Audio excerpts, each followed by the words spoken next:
Le corps humain est constitué de millions de cellules dont les formes, les tailles et les fonctions sont très diverses.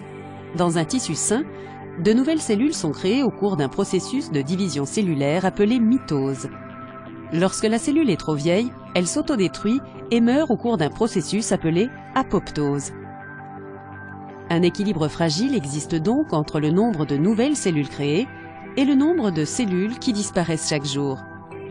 Lorsqu'un cancer se développe, cet équilibre s'en trouve rompu et les cellules commencent à se développer de manière anarchique. La chimiothérapie est un type de traitement qui fait appel à des médicaments très forts permettant de stopper la croissance des cellules cancéreuses. La chimiothérapie peut prendre diverses formes. Elle peut être administrée sous la forme de pilules, sous la forme d'une injection ou par voie intraveineuse sous la forme d'une perfusion. Une fois les médicaments à l'intérieur de l'organisme, ils se mettent à détruire les cellules cancéreuses en les empêchant de croître ou de se multiplier au cours de la mitose. En fonction du stade auquel le cancer est arrivé, la chimiothérapie peut guérir le cancer, l'empêcher de se propager ailleurs ou soulager les symptômes. Elle peut être utilisée seule ou en association à d'autres traitements comme la chirurgie ou la radiothérapie.